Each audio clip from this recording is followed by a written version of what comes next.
لا حول ولا قوة إلا بالله العلي العظيم. حسبنا الله ونعم الوكيل، نعم المولى ونعم النصير. أعوذ بالله السميع العليم من الشيطان اللعين الرجيم. بسم الله الرحمن الرحيم. الحمد لله الذي هدانا لهذا وما كنا لنهتدي لولا أن هدانا الله. لقد جاءت رسل ربنا بالحق، والصلاة والسلام على النبي الأمي المكي الهاشمي القرشي المدني السيد البهي وسراج المضيء، نقطة دائرة الوجود، صاحب المقام المحمود وصاحب الوقار والسكينة، المدفون بأرض مدينة، العبد المؤيد والمصطفى الأمجد ورسول المسدد أبي القاسم محمد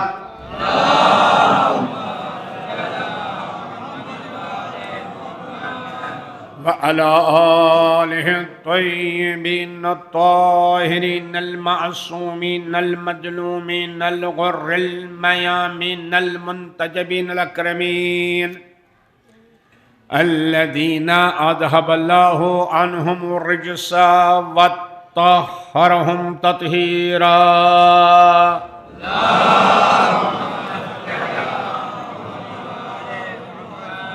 ولعنة الله على أعدائهم وقتلتهم وغاصبي حقوقهم ومنكري فضائلهم أجمعين من الآن إلى قيام يوم الدين.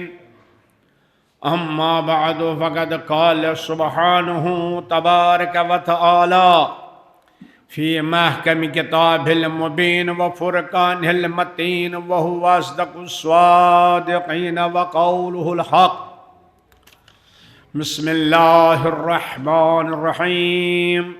والعصر إن الإنسان لفي خسر إلا الذين آمنوا وعملوا الصالحات وتواصوا بالحق وتواصوا بالصبر.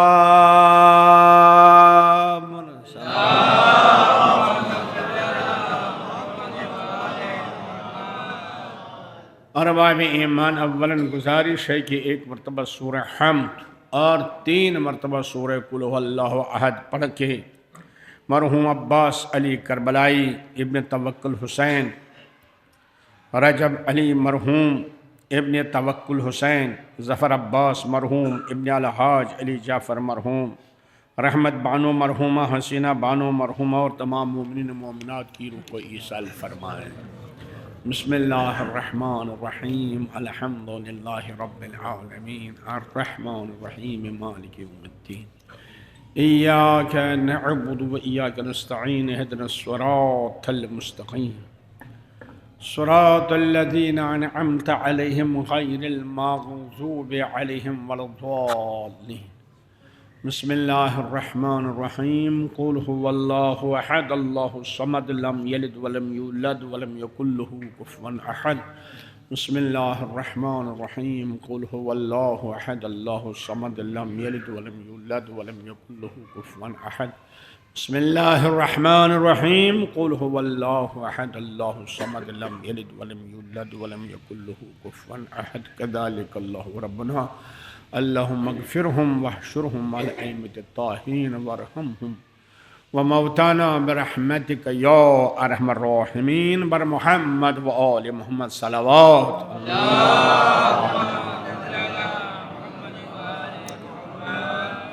ارباب ایمان، اولا خلاق کائنات پروردگار عالم کا لاکھ لاکھ شکر ہے، کتنا بھی شکر کریں حق کے شکر ادا نہیں ہو سکتا ہے کہ اللہ نے کیسی کیسی نعمتوں سے ہم کو نوازا ہے، ظاہری نعمتیں، باطنی نعمتیں، روحانی نعمتیں، جسمانی نعمتیں، مادی نعمتیں، معنوی نعمتیں، آسمانی نعمتیں، زمینی نعمتیں، دنیاوی نعمتیں، اخروی نعمتیں، کتنی نعمتیں ہیں۔ تو عزیزان گرامی، ان تمام نعمتوں میں جو سب سے بڑی نعمت خلاق کائنات نے ہم کو عطا کی ہے وہ امامت و ولایت کی امامت ہے۔ اور عزیزان گرامی، مگر اس امامت و نعمت سے وابستہ رہنے کے لیے اسی لیے مجھ پر زیادہ شکر واجب ہے۔ وجہ یہ ہے کہ امام حسین علیہ السلام کہ زیارت کی تمنا ہے، اس میں کوئی شک نہیں ہے، ائمہ معصومین کی زیارت کی تمنا ہے، آرزو ہے، مگر معصوم نے فرمایا من لم یقدر علی زیارتنا، جو ہماری زیارت کو نہ آ سکے، جو کربلا نہ پہنچ سکے، جو مدینہ نہ پہنچ سکے، مگر اس کو ہم زیارت کے ثواب سے محروم نہیں رکھیں گے، تو وہ کیا کرے گا؟ فَلْيَزُرْ صَالِحِ مَوَالِينَا، وہ ہمارے نیک چاہنے والوں کی زیارت کرے۔ تو جو کربلا نہ جا سکے، جو مکہ نہ جا سکے، جو مدینہ نہ جا سکے، معصوم فرماتے ہیں تو وہ جو ہے ہمارے چاہنے والوں کی زیارت کرے، یُکتب لہو، اس کو برابر وہی ثواب لکھا جائے گا جو ہماری زیارت کا ثواب ہے۔ لہذا آپ جیسے مومنین کی زیارت مجھے نصیب ہو رہی ہے، کتنا خوش نصیب ہوں الحمدللہ کہ کربلا تو نہیں جا سکتا، انشاءاللہ کبھی اللہ نے توفیق تو جائیں گے، اور گئے بھی تھے الحمدللہ، مگر آپ کی زیارت۔ لہذا اس زیارت کے بعد عزیزان گرامی کتنا بھی شکر ادا کیا جائے، مگر زیارت کا اصول ہے، ملاقات کا اصول ہے کہ جب عزیزان گرامی دو مومن آپس میں ملیں، ملاقات کریں تو ایک دوسرے کی احوال پرسی کرتے ہیں، آپ کیسے ہیں، آپ کی طبیعت کیسی ہے، آپ کا گھرانہ کیسا ہے، ہوتا ہے کہ نہیں؟ لہذا مجھ پر بھی واجب ہے کہ میں آپ سے پوچھوں، مگر اسی لیے تو میں نے اس سورہ مبارکہ کو اپنا سرنامہ سخن بنایا، کیونکہ زمانے پیغمبر میں عاشقان پیغمبر جب آپس میں ملاقات کرتے تھے، پیغمبر کے پروانے جب آپس میں ملتے تھے تو مزاج پرسی کے بدلے اسی سورے کی تلاوت کرتے تھے۔ ایک صلوات بھیجئے ور محمد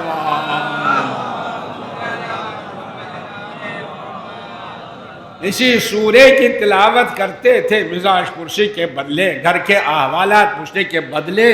لہذا میں نے بھی اسی لیے مناسب سمجھا کہ بہت دنوں کے بعد آپ کی زیارت نصیب ہو رہی ہے، لہذا آپ کی احوال پرسی کی جائے، آپ میری احوال پرسی کیجئے۔ مگر اللہ آواز دے رہا ہے، جب تم ایک دوسرے کی خیریت پوچھتے ہو، اگر خیریت نہ بھی ہو تم اس کو خیریت سمجھتے ہو، لہذا ہم بتا دیں گے تمہاری خیریت کیا ہے۔ اللہ آواز دے رہا، ہم بتا دیں گے تمہارے حالات کیا ہیں، ہم بتا دیں گے تمہارا مزاج کیسا ہے۔ بسم اللہ الرحمن الرحیم۔ والعصر، قسم ہے زمانے کی، قسم ہے وقت کی، قسم ہے دہر کی، ان الانسان لفی خسر، بے شک انسان خسارے میں ہے، بے شک انسان گھاٹے میں ہے، بے شک انسان خسران میں ہے۔ مگر پروردگار کیا وہی انسان جس کو تو نے خلافت کا تاج عطا کیا تھا، جس کو تو نے کرامت کا لباس عطا کیا تھا، جس کو تو نے اپنی امانت کا امانت دار بنایا تھا، کیا وہی جو انسان جس کو پروردگار عالم نے خلیفہ بنایا آواز دی نہیں؟ اس لیے اعلان کرتا ہوں کہ تم سمجھتے ہو، توجہ سنیے گا، تم سمجھتے ہو تمہاری مزاج، میں بتاتا ہوں انسان خسارے میں ہے، لیکن اگر خسارے سے نکلنا ہے اِلَّا الَّذِينَ آمَنُوا، ان کے لیے کوئی خسارہ نہیں جن کے پاس ایمان کا سرمایہ، جن کے پاس ایمان کا سرمایہ ہو۔ عزیزان اکرام، اس میں کوئی شک نہیں ایمان کا سب سے بڑا سرمایہ محبت علی ہے، محبت اہل بیت ہے۔ جس کے پاس محبت علی کا سرمایہ ہو اس کے لیے کوئی خسارہ نہیں ہے۔ تو کیا خسارے سے نکلا؟ جس کے پاس ایمان ہو، آواز دی قرآن نے نہیں، ابھی نہیں، اس لیے کہ صرف ایمان کافی نہیں ہے، وَعَمِلُوا الصَّالِحَاتِ، تب خسارے سے نکل سکتے ہو جب ایمان کے ساتھ عمل صالح بھی۔ کیا نکلا انسان خسارے سے؟ نہیں نکلا خسارے سے، بلکہ جب تک ان دو چیزوں کے ساتھ وَتَوَاصَوْا بِالْحَقِّ، حق کی وصیت اور صبر کی وصیت نہ ہو۔ ایک صلوات بھیجئے بر محمد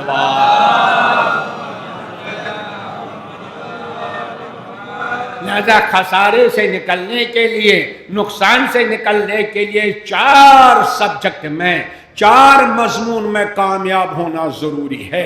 جو یہ کہتے ہیں کہ بس ایمان ہو اور کسی چیز کی ضرورت نہیں، جو کہتے ہیں کہ اس محبت علی ہو، بس زبان پر علی علی کہیں تو کافی ہے، نہیں، قرآن کہتا ہے سنو 4 ہیں۔ توجہ فرمائیے عزیزان گرامی، اس لیے مضامین 2 طرح کے ہوتے ہیں، ایک لازمی ہوتے ہیں، ایک ضروری ہوتے ہیں، ایک اختیاری ہوتے ہیں۔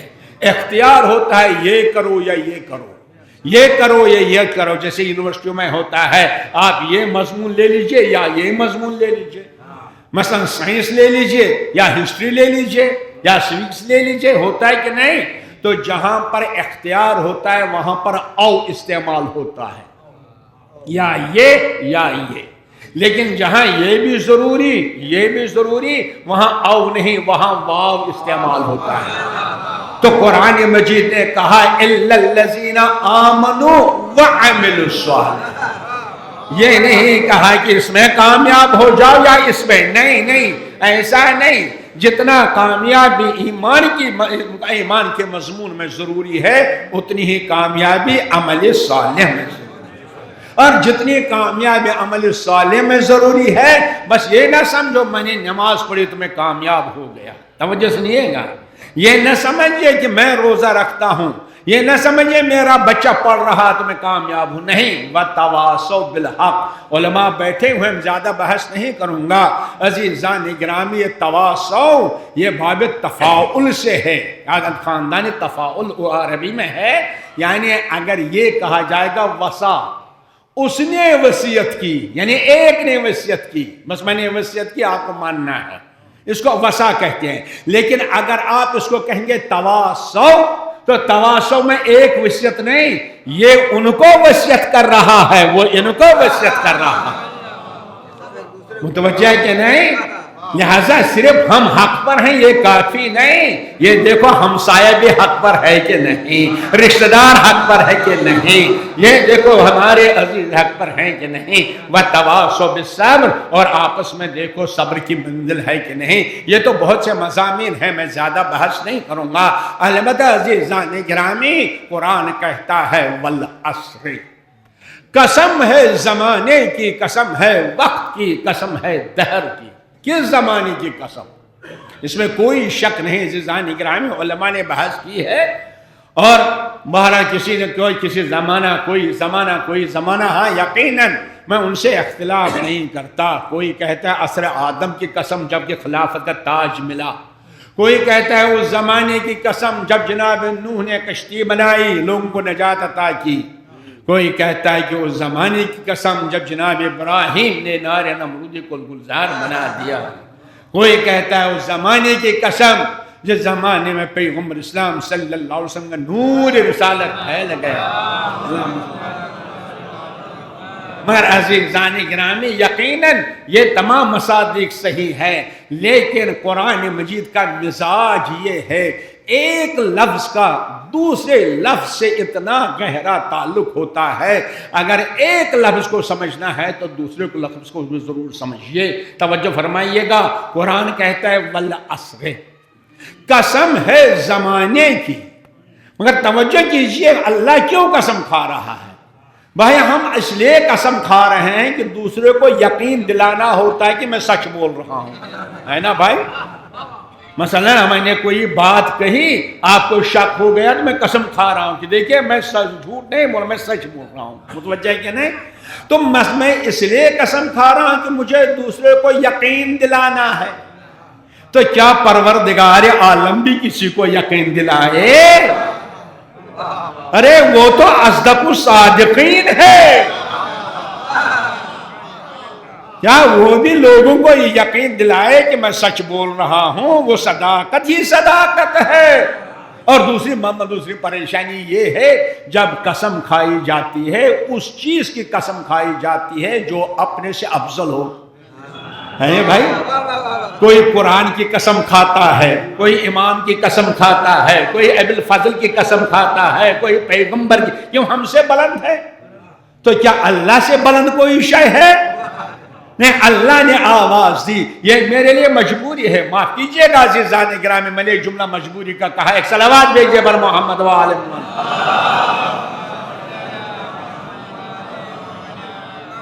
مجبوری دو طرح کی ہوتی ہے، ایک ہے نقص کی مجبوری، ایک ہے کمال کی مجبوری۔ ایک ہے نقص کی مجبوری، مثلا ہم اڑ نہیں سکتے، اس لیے میں اڑنے کی صلاحیت ہے نہیں، یہ نقص کی مجبوری ہے، ہم مجبور ہیں، اڑ نہیں سکتے کیونکہ ہم میں اڑنے کی صلاحیت نہیں، مطلب چاہیں گے نہیں؟ لیکن کیا پروردگار عالم بھی ایسا مجبور ہے؟ کیا اس کے نقص ہے، کوئی کمی ہے، کیا کوتاہی ہے؟ مگر نہیں، اس کے ہاں کمال کی مجبوری ہے۔ کمال کی مجبوری مثلا توجہ فرمائیے گا، اللہ جسم میں آ سکتا ہے؟ آپ تو کہتے ہیں ان اللہ علی کل شیء قدیر، ادھر آپ کہتے ہیں ان اللہ علی کل شیء قدیر، ادھر کہتے ہیں آپ اللہ کو قدرت نہیں ہے جسم میں آنے کی۔ ارے تب کیا اللہ کے ہاں یہ کمی ہے؟ نہیں عزیزان گرامی، یہ نقص کی مجبوری نہیں، یہ کمال کی مجبوری ہے۔ کیوں؟ اگر جسم میں آئے گا خدا نہ رہے گا۔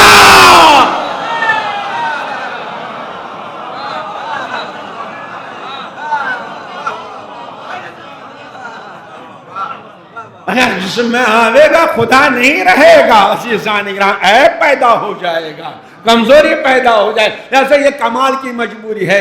اسی طرح وہ کہتا ہے میرے لیے کمال کی مجبوری، مجھ سے کوئی شے بلند ہے ہی نہیں جس کی قسم کھاؤں، اور کیوں قسم کھاتا ہوں؟ اس لیے اصدق الصادقین ہوں۔ سنو، میں اس لیے قسم کھاتا ہوں تاکہ تمہیں اندازہ ہو جائے جو میں بات کہنے والا ہوں وہ کتنی اہم ہے۔ لہذا روا روی میں مت سنو، ایسا ہی نہ سنو، اس کان سے سن کر اس کان سے چھوڑو، نہیں، یہ اتنی اہم بات ہے۔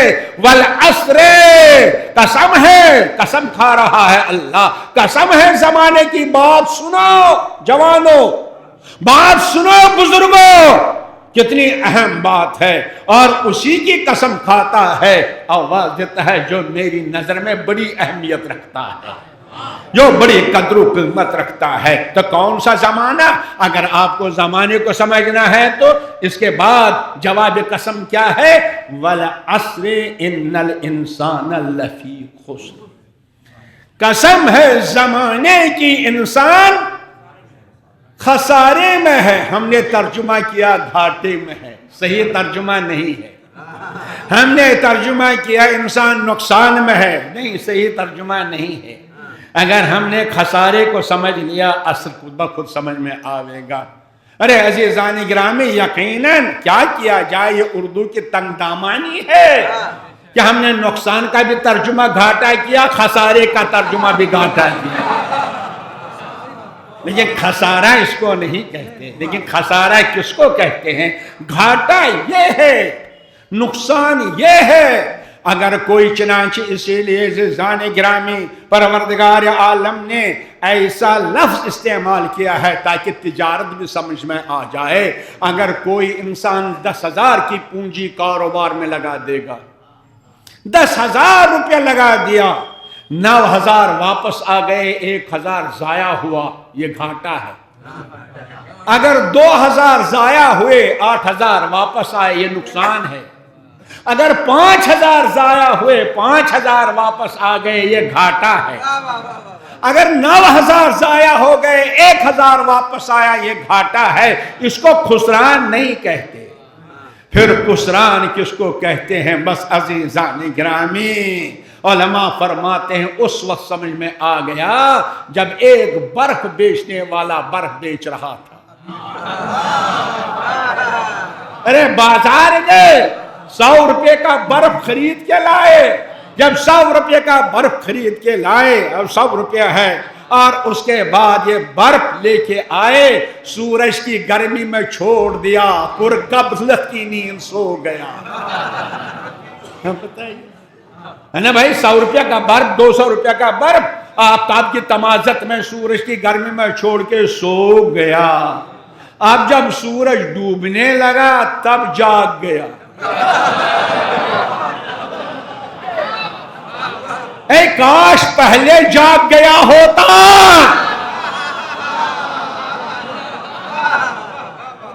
کیونکہ ہر انسان اسی وقت جگتا ہے جب تو عزیزان گرامی نہ کھڑے رہنے کی طاقت ہے نہ ہاتھوں میں طاقت رہتی ہے نہ سجدے کرنے کی صلاحیت رہتی ہے.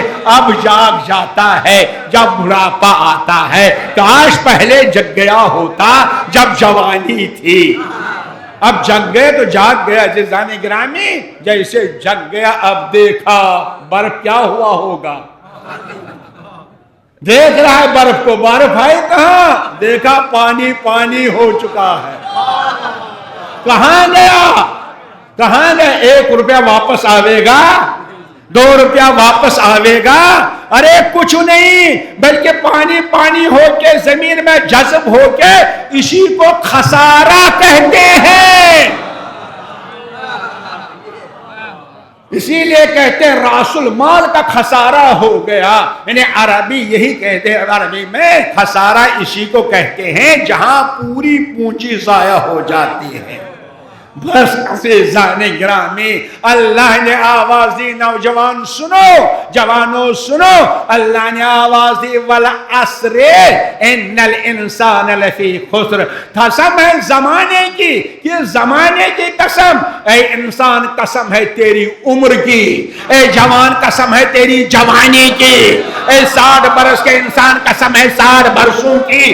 یہ عمر اس طرح پگھلتی جاتی ہے جیسے سورج کی گرمی میں برف پگھلتی جاتی ہے.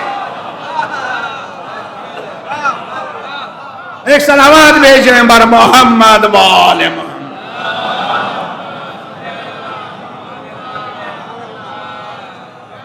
ارے آپ تو کہتے میں 20 برس کا ہوں ہیں کہاں. لائیے ایک دن لا سکتے ہیں. جو کہتا ہے میں 30 برس کا ہے کہاں. کوئی کہتا ہے 60 برس کا ہے کہاں. کوئی کہتا ہے 50 میں ہے کہاں. بھائی ایک دن لا سکتے ہیں.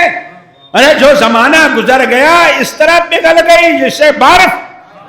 خسارہ یہ ہے مگر سب کے لیے عمر ضائع نہیں ہوتی ہے. الا الذین آمنوا جو کل ایمان کے سائے میں ہوگا.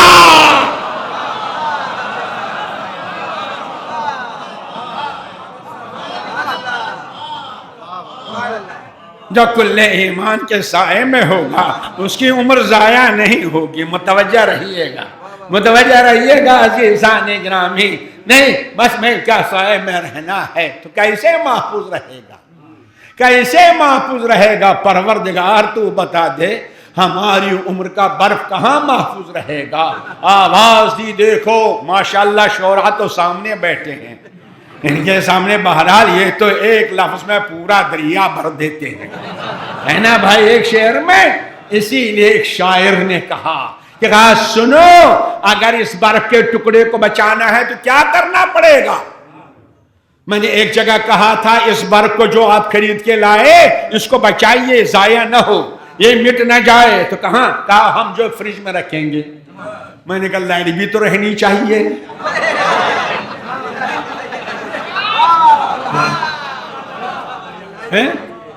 پھر یہ برف کا ٹکڑا کہاں محفوظ رہے گا. ارے چلیے مان لیجئے برف کا ٹکڑا سے بچوں کو سمجھانے کے لیے پانی برستا ہے اتنا برستا ہے متوجہ ہیں کہ نہیں؟ کہیں محفوظ رہتا ہے؟ نہیں، کہیں نہیں محفوظ رہتا. 1 گھنٹہ 2 گھنٹہ 4 گھنٹہ چاہے کہیں جمع بھی رہے، لیکن اگر یہی برسنے والا پانی اور برف کسی دریا میں مل جائے، اسی کو شاعر نے کہا عشرت قطرہ ہے دریا میں فنا ہو جانا. متوجہ ہے نا؟ متوجہ ہے نا؟ تو عزیزان گرامی، اگر اسی برف کے ٹکڑے کو آپ نے دریا میں ملا دیا، ان چند قطروں پانی کے چند قطروں کو اگر دریا میں ملا دیا، جب تک دریا باقی رہے گا یہ قطرے باقی رہیں گے. ایک صلوات بھیجیں بر محمد وآل محمد.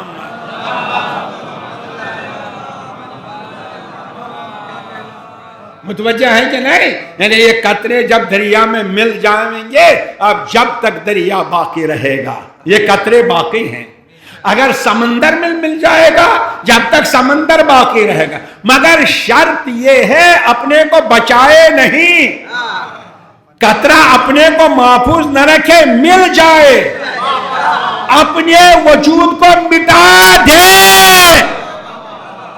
بس عزیزان گرامی، اپنے چھوٹے وجود کو کسی اس وجود کے لیے جس کے لیے موت نہیں ہے، اگر اپنے وجود کو مٹا دے گا، جب تک وہ وجود باقی رہے گا اس کو باقی رکھے گا. ایک صلوات بھیجے بر محمد وآل محمد.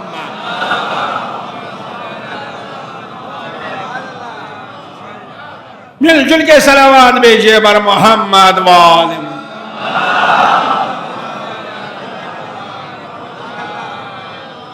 تو قطرہ نہ رہے، قطرہ مل جائے تو پروردگار آسمان سے برسنے والے پانی کے لیے تو نے سمندر بنایا ہے، آسمان سے برسنے والے قطرے کے لیے تو نے دریا بنایا ہے. یہ قطرہ، یہ برف کا ٹکڑا دریا میں مل جائے تو ہمیشہ باقی رہے تو ہماری عمر کا برف کہاں محفوظ رہے گا؟ کہا گھبراؤ نہیں، تمہارے لیے بھی دریا بنا دوں گا. یا ایھا الذین آمنوا استجیبوا للہ وللرسول اذا دعاکم لما یحییکم. اے ایماندارو، جب میرا نبی پکارے دوڑ کے جانا، اس دریا میں مل جانا جس میں تمہاری حیات ہے.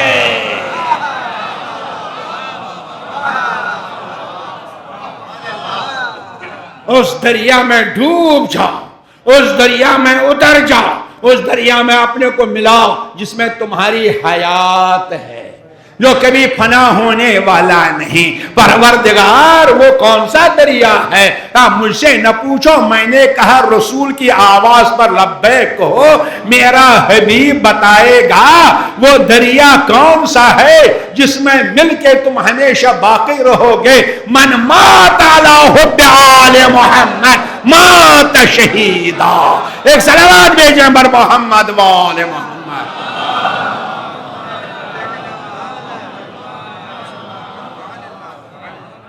دریائے مودت میں، دریائے محبت میں، دریائے ولایت میں ڈوب جاؤ، اتر جاؤ. مگر شرط یہ ہے عزیزان گرامی، قطرہ اپنے کو بچائے نہیں. اگر اپنے کو بچایا فنا، لہذا اس دریا میں محبت اہل بیت اور ولایت کے دریا میں ڈوب کر اپنی انا کو فنا کر ڈالو.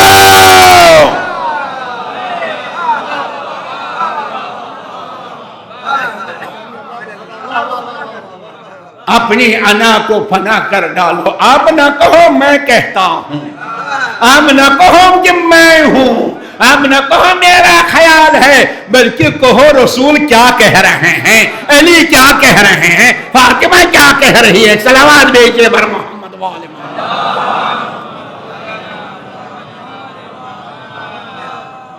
تو عزیزان گرامی، بس یہی سارا ختم ہو جائے گا. یہی ایمان ہے اس دریا میں مل جانے کا. مگر اس کی پہچان ہے، ملے کہ نہیں، ڈوبے کہ نہیں، خسارہ ختم ہوا کہ نہیں، یا خسران ہی خسران ہے. کیا پہچان ہے بتائیے؟ متوجہ رہیے گا کیا پہچان ہے؟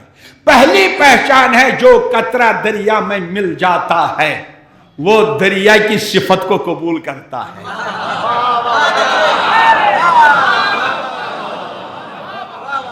بھائی اب دریا میں اتار ہے، اس میں اتار آئے گا، دریا میں چڑھاؤ ہے، اس میں چڑھاؤ آئے گا، دریا میں سکون ہے، اس میں سکون آئے گا۔ متوجہ ہے کہ نہیں؟ تو پہلی صفت یہ ہے کہ دریا کے صفات کو قبول کرتا ہے، اسی لیے اس نے آواز دی۔ توجہ فرمائیے عزیزان گرامی، قطرہ اب قطرہ نہ رہا، دریا میں مل گیا، اب کوئی نہیں کہے گا یہ قطرہ ہے۔ اس نے آواز دی، اب دی اتینی اجعلک مثلی، میرے بندے میری اطاعت کرتا جا، میں اپنا جیسا بناؤں گا۔ ایک صلوات بھیجیے بر محمد وآل محمد۔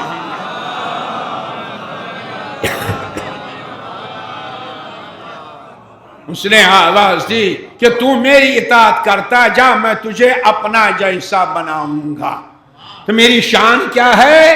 انا الحی الذی لا یموت، میں وہ زندہ ہوں جو کبھی نہیں مرے گا، تجھے بھی ایسا زندہ بناؤں گا کہ کبھی نہیں مرے گا۔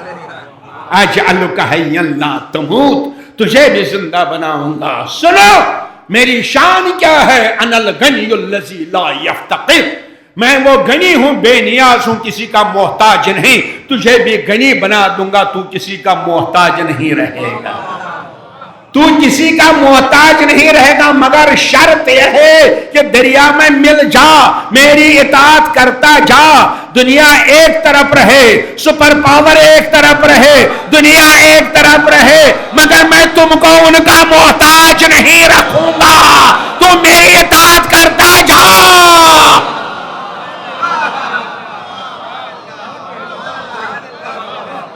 ایک صلوات بھیجیں بر محمد وآل محمد۔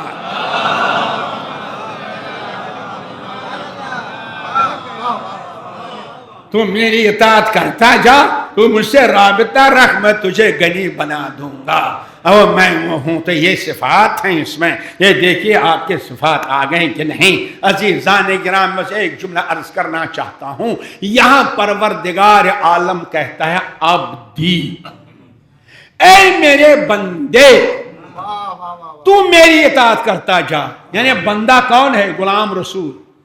بندہ کون ہے؟ عبد الرزاق۔ بندہ کون ہے؟ عبد الملک۔ بندہ کون ہے؟ عبد الجبار۔ تو قرآن کہنے، حدیث کہتی ہے، حدیث قدسی، خدا کہتا ہے عبد الجبار سے، عبد الرزاق سے۔ متوجہ رہیے کہ تو میری اطاعت کرتا جا، میں تجھے اپنا جیسا بناؤں گا۔ عبد الرزاق کو کہتا ہے، متوجہ رہیے گا، عبد الرزاق کو کہتا ہے میں تجھے اپنا جیسا بنا دوں گا۔ انا الذی اقول لشیء کن فیکون، میں کسی چیز سے کہتا ہوں ہو جا، وہ ہو جاتی ہے، تجھے بھی ایسا بنا دوں گا، تو کسی چیز سے کہے ہو جا تو وہ بھی ہو جائے گی۔ ارے جب عبد الملک اتنی اطاعت کرے گا، عبد الرزاق اتنی اطاعت کرے گا، جب مومن اتنی اطاعت کرے گا تو جس کو چاہے ہو جائے تو ہو جائے۔ آپ اگر امیر المومنین ہوگا،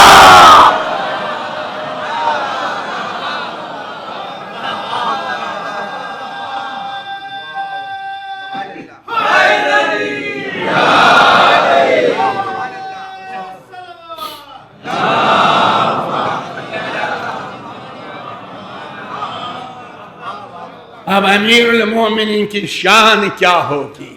اب اگر امیر المومنین مردے کو زندہ کہے گا، تعجب نہ کرنا۔ اب اگر علی کے دروازے پر پارے اتر جائیں گے، تعجب نہ کرنا۔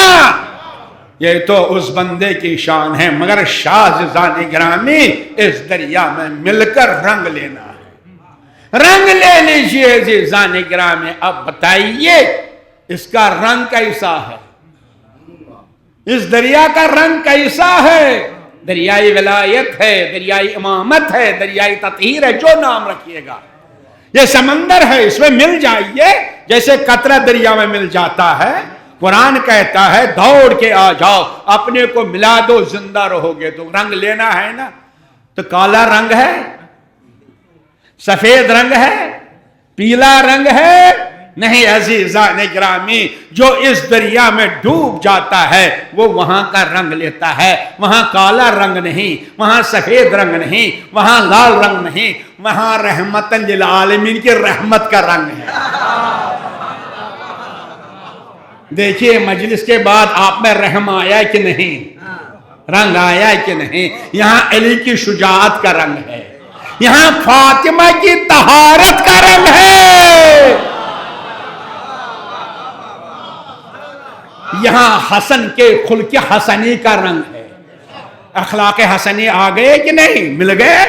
یہاں حسین کی شہادت کا رنگ ہے، یہاں امام زین العابدین کی عبادتوں کا رنگ ہے۔ دیکھیے آ گیا رنگ، مل گئے؟ تو اگر مل گئے خسارے سے نکل گئے۔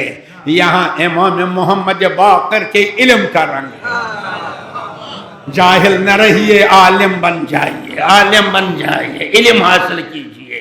عزیزان گرامی، یہاں امام صادق کی صداقت کا رنگ ہے، جھوٹ نہیں ہے، یہاں صداقت ہی صداقت ہے۔ یہاں امام موسیٰ کاظم کے عفو کا رنگ ہے۔ آپ نے مجلس کے بعد کسی کو عفو کیا؟ محرم کی اتنا ماتم کرنے کے بعد کسی کو بخش دیا؟ ارے کس کو غلطی نہیں ہوتی ہے؟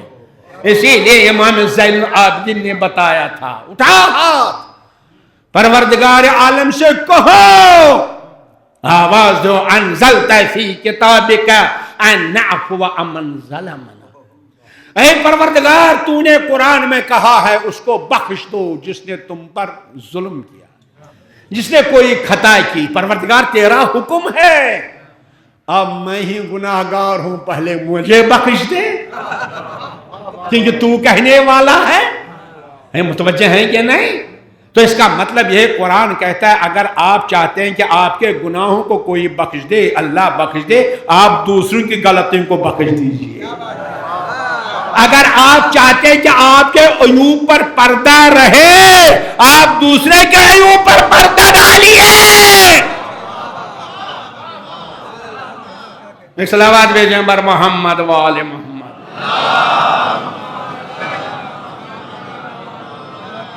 یہاں امام رضا کی رضا کا رنگ ہے، یہاں امام محمد تقی کے تقوی کا رنگ ہے، ارے یہاں امام علی نقی کی قداست کا رنگ ہے، ارے اس دریا میں امام حسن عسکری کے جلال کا رنگ ہے۔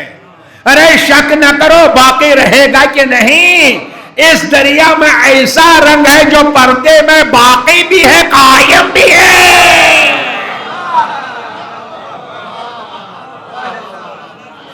تاکہ شک نہ رہے کسی کو کہ فنا آ جائے، نہیں، پردے میں دریا کو رکھ کے بتا دیا دریا بھی باقی ہے، جو ان کا دامن پکڑے گا وہ بھی باقی رہے گا۔ ایک صلوات بھیجئے بر محمد و آل محمد۔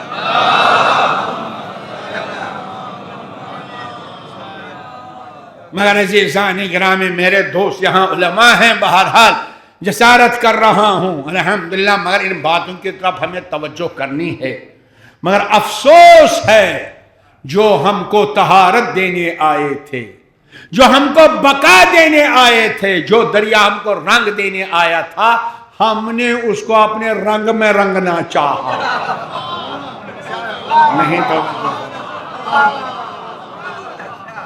ہم نے اپنا رنگ دینے کی کوشش کی۔ اسی لیے تو کہا ارے پیغمبر سے گناہ ہو سکتا ہے، ارے رحمت للعالمین جو ہم کو رنگ دینے آیا، محبوب رب العالمین جو ہم کو طہارت دینے آیا، دنیا نے کہا ہم جیسا گناہگار، الیاذ باللہ، ہم جیسا جاہل، استغفر اللہ ربی واتوب الیہ، ہم جیسا معاف کیجئے گا۔ بہرحال مگر بہرحال اسی طرف توجہ ضروری ہے، اور قرآن کا سہارا لیتے ہیں وہ لوگ بھی۔ دیکھیے پیغمبر گناہگار ہیں کہ نہیں، الیاذ باللہ۔ ایک صلوات بھیجئے بر محمد و آل محمد۔ توجہ فرمائیے گا، میں نے کہا کیسے؟ کہا اس لیے کہ قرآن مجید نے پیغمبر سے فرمایا وَاسْتَغْفِرْ لِذَنبِكَ، وَاسْتَغْفِرْ استغفار کرو، لِذَنبِكَ اپنے ذنب کے لیے۔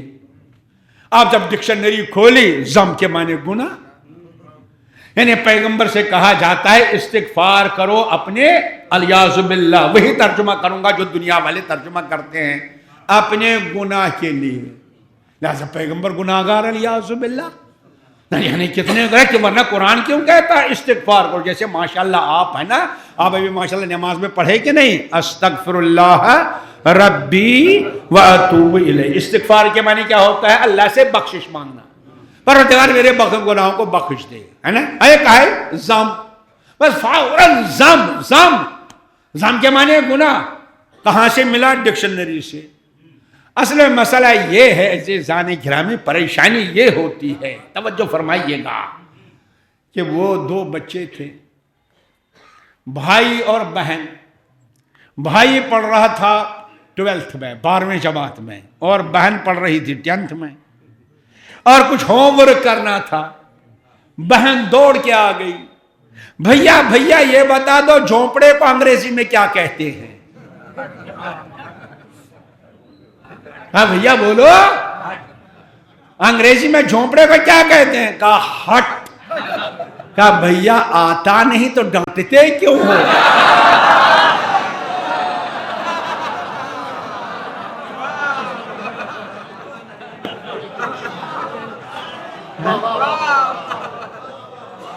آواز ایک ہے، آواز ایک ہے، توجہ فرمائیے، ہٹ ایک آواز ہے۔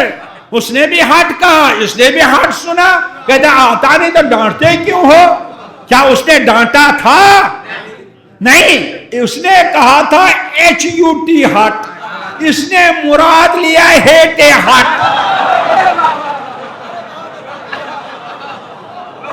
تو اپنا مراد لیا نا، اس کا مطلب یہ ہے کلام کا اور آواز کا معنی اپنے اعتبار سے نہ مانو، اس سے پوچھو جس کے دہن سے نکلا۔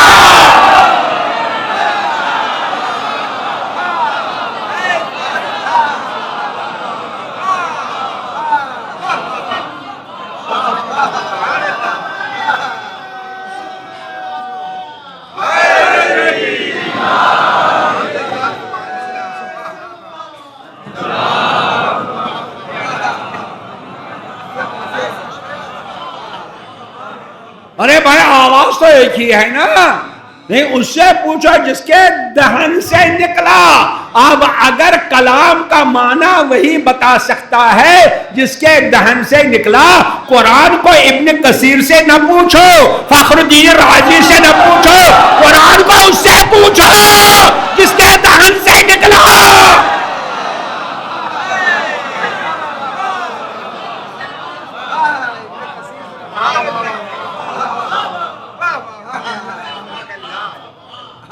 ارے یہ قرآن ہے بھائی، یہ تو قرآن ہے، الحمدللہ۔ واستغفر لذنبک، ذنب، بس تمہیں آواز آ گئی، ڈکشنری کھول دی، وہ بھی جو عیسائیوں نے لکھی ہے، کاش تم نے لکھی ہوتی، ارے دھڑ پڑتی رہے گی۔ لہذا آؤ اس کے دربار میں جس کے دہن سے نکلا۔ کس کے دہن سے نکلا؟ کس نے یہ آیت آپ کو سنائی؟ پیغمبر نے خود۔ پیغمبر فرماتے ہیں کہ قرآن مجھے کہتا ہے وَاسْتَغْفِرْ لِذَنبِكَ، اپنے ذنب کے لیے استغفار کرو۔ اب آواز کو نہ سمجھو، آپ ان کے پوچھو، یا رسول اللہ آپ بتائیے، آپ بتائیے۔ عزیزان گرامی، بہرحال یہاں پر بہت بڑا مسئلہ حل ہو جائے گا۔ ایک صلوات بھیجئے بر محمد وآل محمد۔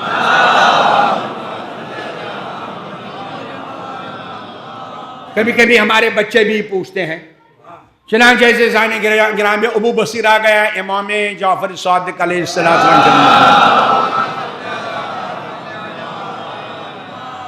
امام صادق کی خدمت میں امام نے پوچھا بتاؤ آج کیا بات ہے؟ کہا مولا جوان بہت پریشان ہے، جوان بہت پریشان ہے۔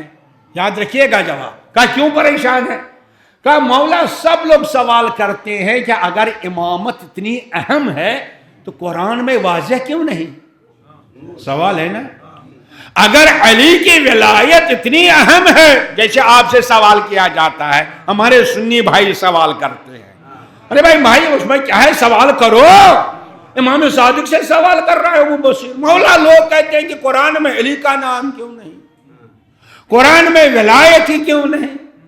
کہا ابو بصیر ان سے کہو کہ قرآن میں اللہ نے میرے نانا میرے جد امجد پیغمبر سے فرمایا اقیموا الصلاۃ، کہیں قرآن میں بتا دیا 2 رکعت ہے کہ 4 رکعت؟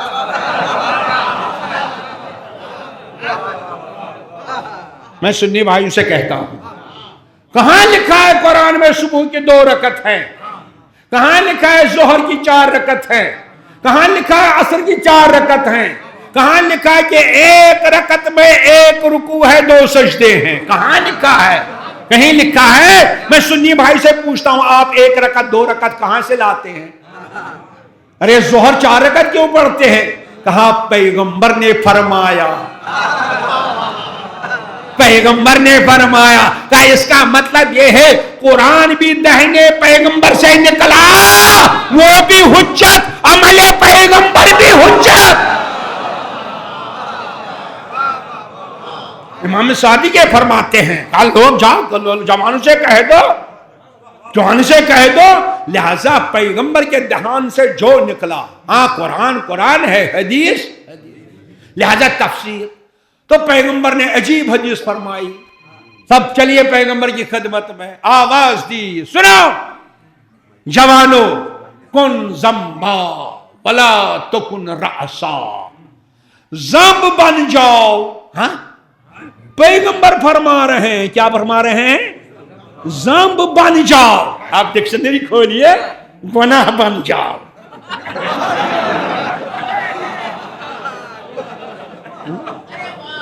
ڈکشنری کے معنی یہی ہے نا، آواز آئی نا، تو کیا پیغمبر لوگوں کو گناہ کی دعوت دینے کے لیے آئے تھے؟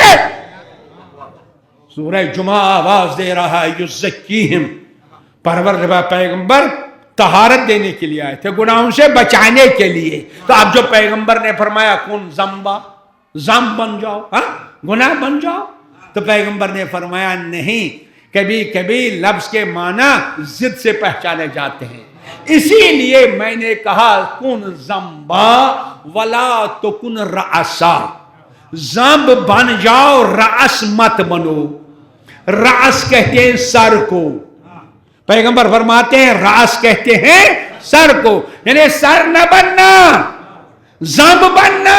اس کا مطلب یہ ہے سر کے مقابلے پر زمب ہے، اصلی معنی زمب کے سر کے مقابلے پر۔ آپ نے دیکھا اونٹ کو دیکھے، گائے کو دیکھے، سامنے سر ہے، پیچھے کیا ہے؟ اس کو کہتے ہیں دھوم، ہے نا بھائی؟ اور اگر پتنگ اڑائی ہے اس میں ایک چیز لٹکی رہتی ہے نا، اس کو کہتے ہیں دم چھلا۔ دیکھیں وہ اس کا جز نہیں ہے، اس کا جز نہیں ہے، لٹکی ہے، لٹکی ہے دم چھلا۔ تو اس کا پیغمبر فرماتے ہیں کہ دیکھو سر بننے کی کوشش نہ کرو بلکہ دم بن جانا۔ توجہ سنیے، دم چھلا بن جاؤ۔ کیوں؟ فرمایا کہ میں کہہ چکا ہوں میرا سر کون ہے۔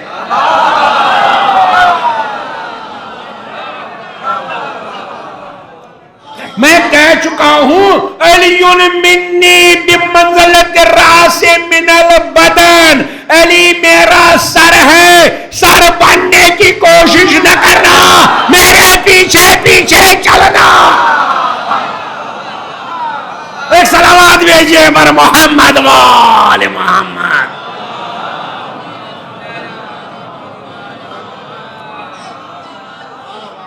متوجہ ہے؟ دیکھو میرا سر بننے کی کوشش نہ کرنا، سر میرا ایک ہی ہے۔ ایسے تھا دم بننا، یعنی میرا دامن پکڑ کے چلنا۔ اب آواز آئی واستغفر لذنبک، اے حبیب اپنے ذنب کے لیے استغفار کرو، یعنی ان کی شفاعت کرو جو دامن پکڑے ہیں۔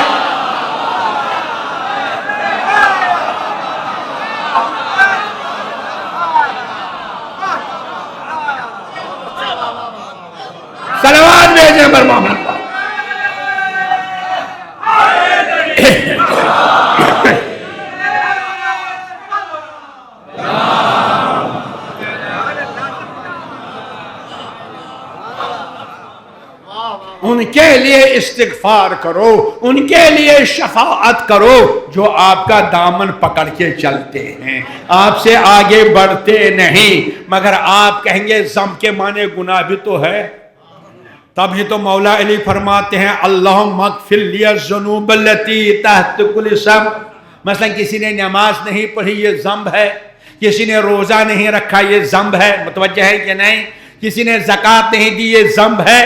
ارے اس لیے عزیزان گرامی نماز نہ پڑھنا نافرمانی الہی ہے، اس کا بھی ایک دم چھلا ہے۔ وہ دم چھلا کیا ہے؟ ہر نافرمانی کے لیے عذاب الہی ہے، اسی لیے اس کو ذنب کہا جاتا ہے۔ متوجہ ہے کہ نہیں؟ نافرمانی خدا کو اس لیے ذنب کہا جاتا ہے کہ اس کا دم چھلا عذاب ہے۔ ایک صلوات بھیجئے بر محمد و آل محمد۔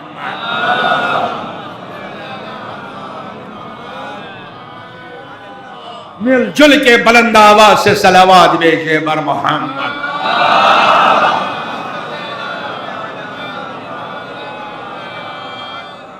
بس شفاعت ان کے لیے، اللہ اکبر، شفاعت ان کے لیے جو پیغمبر کے پیچھے پیچھے دامن پکڑ کے چلیں۔ دیکھو راس نہ بننا، آگے نہ بڑھنا، معلوم یہ ہوتا ہے کہ پیغمبر ہماری شفاعت کے لیے آئے ہیں، ہماری نجات کے لیے آئے ہیں۔ یقیناً شفاعت کا سامان ہمارے پیغمبر کے پاس ہے، اسی لیے شفیع المذنبین کہا جاتا ہے۔ بس اگر آپ خسارے سے بچنا چاہتے ہیں، اگر آپ نقصان سے بچنا چاہتے ہیں واقعاً، تو دامن اہل بیت کو پکڑ، بس دامن اہل بیت پکڑنے میں بقا بھی ہے، زندگی بھی ہے، حیات بھی ہے، کامیابی بھی ہے۔ ایک صلوات بھیجئے بر محمد و آل محمد۔ لہذا عزیزان گرامی دامن پکڑنے کے لیے شرط ہے، اسی لیے پیغمبر نے فرمایا مثل اہل بیتی کمثل سفینۃ نوح، میرے اہل بیت کی مثال سفینہ نوح ہے، نوح کی کشتی جیسی ہے، من رکبھا نجا، وہی نجات پائے گا جو اس پر سوار ہوگا، وہ سوار ہوگا۔ وہ تو کشتی نوح تھی جو لکڑیوں کی تھی، جو اس پر بیٹھا اس پر نجات پایا، مگر کیا پیغمبر کی کشتی کیا وہ لکڑیوں کی ہے؟ نہیں، وہ نور ہی نور ہے، وہ نور ہی نور ہے۔ پھر سوار ہونے کا مطلب کیا ہے؟ سوار ہونے کا مطلب یہی ہے جب انسان کشتی میں بیٹھتا ہے تو خاموشی سے بیٹھتا ہے، اب سفینہ چلانے والا جدھر لے جائے گا ادھر چلنا ہے۔ بس نجات کا رستہ یہی ہے، جدھر یہ کشتی نجات لے جائے گی اس کا طرف جو پکارتے ہیں وہی ہمارے مراجع ہیں، وہی ہمارے نائبین امام ہیں، وہی ولی فقیہ ہے جو اس وقت دنیا کو نجات دینا چاہتے ہیں۔ ایک صلوات بھیجئے بر محمد و آل محمد۔ بس عزیزان گرامی کیوں؟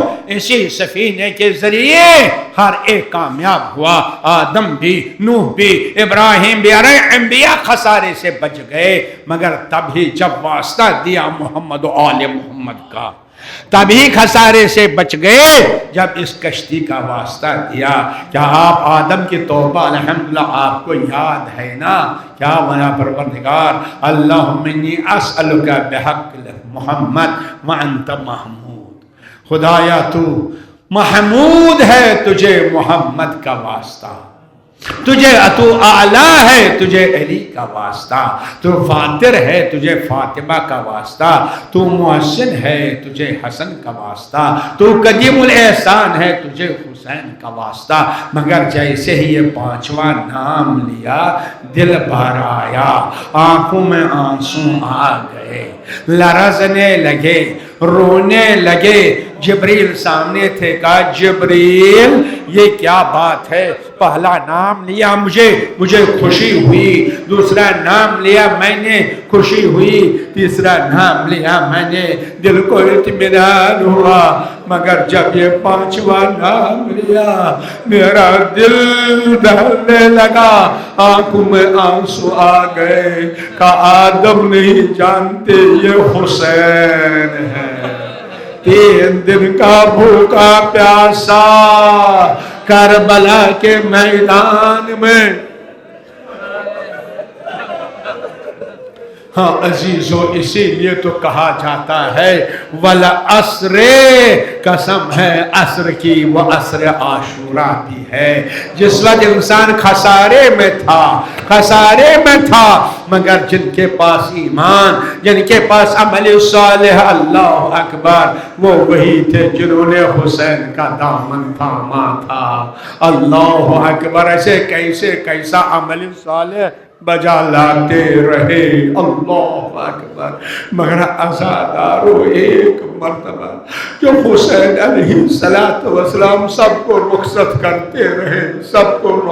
کرتے رہے، عباس کو رخصت کیا، قاسم کو رخصت کیا، عزیزان گرامی اعوان انصار کو رخصت کیا، مگر کسی کے پیچھے چلے نہیں، مگر جب علی اکبر کو رخصت کیا،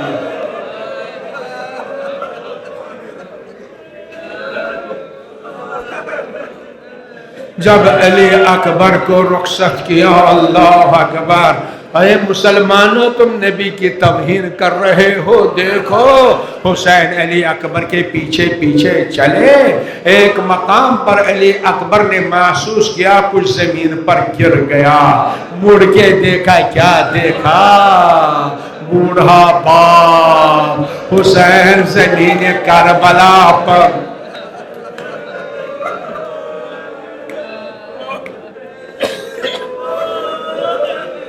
ہاں اترے، اللہ اکبر، گھوڑے سے اترے، حسین کو اٹھایا، گلے سے لگایا، بابا آپ نے مجھے رخصت کیا تھا، اب میرے پیچھے کیوں چلے عزیزو؟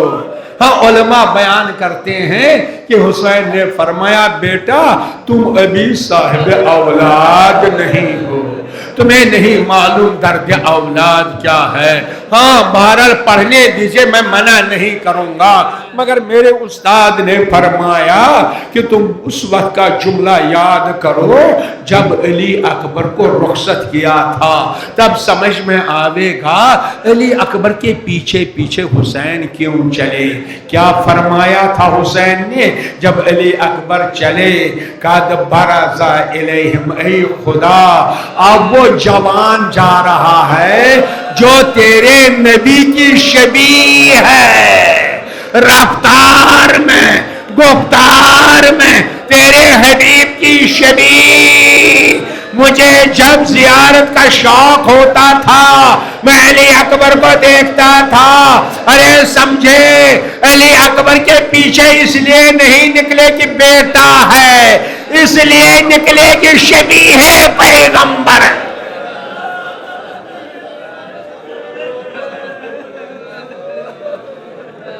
شبیہ پیغمبر، اللہ اکبر اللہ اکبر اللہ اکبر۔ تو شبیہ کا احترام کرنا چاہیے، شبیہ کا احترام کرنا چاہیے۔ حسین نے نانا کے شبیہ کا احترام کیا۔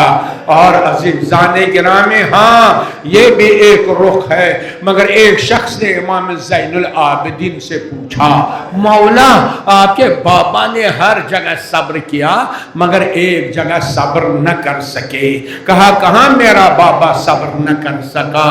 کہا عباس کو رخصت کیا صبر کیا، قاسم کو رخصت کیا صبر کیا، حبیب ابن مظاہر کو رخصت کیا صبر کیا، مگر جب علی اکبر کو میدان میں بھیجا صبر نہ کر سکے۔ کہا بھائی کیسے معلوم صبر نہ کر سکے؟ کہا اس لیے علی اکبر کے پیچھے پیچھے چلے، صبر نہیں آیا، جوان بیٹا ہے نا۔ کہا بھائی تم نے انصاف نہیں کیا۔ ارے سنیے چوتھے امام کیا فرما رہے ہیں، کیوں حسین علی اکبر کے پیچھے نکلے؟ کہا بھائی تم نے انصاف نہیں کیا، یہ بتاؤ تم نے حج کیا ہے؟ کہاں میں نے حج کیا ہے؟ کہا حج کرنے میں قربانی کرنا واجب ہے کہ نہیں؟ کہاں قربانی واجب ہے؟ کہا سنت کیا ہے؟ سنت یہ ہے نا حاجی کے آگے آگے قربانی ہو اور حاجی قربانی کے پیچھے پیچھے چلتا رہے۔ کہا مولا یہ سنت ہے۔ کہا سمجھے میرا بابا علی اکبر کے پیچھے پروردگار یہ میری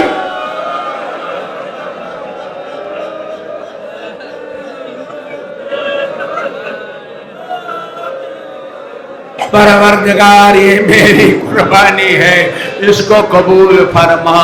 ہاں عزیزو رخصت کیا علی اکبر کو، دوبارہ رخصت کیا، بس آخری فقرہ سن نہیں سکتے، سن نہیں سکتے، بس آواز دی میرے لال مڑ مڑ کے دیکھنا، جب تک میں نظر آؤں گا مڑ مڑ کے دیکھنا۔ علی اکبر مقتل میں پہنچے، مقتل میں پہنچے، عزادارو ایک مرتبہ آواز دیا ابتا علیک منی السلام، بابا میرا سلام قبول کیجئے۔ ارے حسین چلے، علی اکبر کی آواز سن کر بس ایک جملہ، ایران کے ایک بہت بڑے خطیب مجتہد آیت اللہ میر جہانی فرماتے ہیں کہ میں نے جنوں میں مجلس پڑھی، وہ جنوں میں جنات میں مجلس پڑھے گئے، کہنے لگے کہ ایک دن بادشاہ جو تھا اس نے کہا آج میں خود مجلس پڑھوں گا۔ ایسا مصائب جو ابھی تک بیان نہیں ہوا، وہ کون تھا؟ زعفری جن۔ یہ روایت انہوں نے کی ہے، شاید اسے لے کے گرد و غبار رہا ہو، راوی نے نہ دیکھا ہو، کسی نے نہ دیکھا۔ فرماتے ہیں کہ زعفری جن نے بیان کیا جب حسین چل رہے تھے، دکھائی نہیں دے رہا تھا، 7 قدم رہ گئے، علی اکبر کے سرانے تک پہنچنے میں 7 قدم رہے۔ ارے کسی ظالم نے پتھر اٹھایا، حسین کے چہرے پر مارا، ارے حسین گر گئے، چہرے کے بل گر گئے۔ واہ علی اکبر، واہ علی اکبر، کون کے بل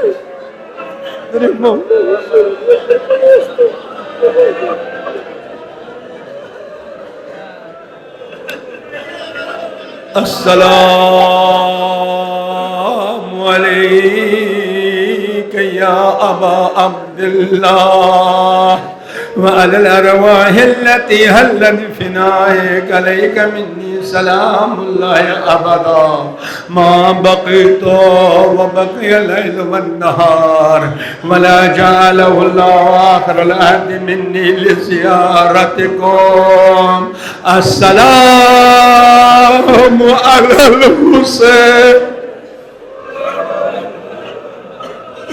وعلى علي بن الحسين وعلى أولاد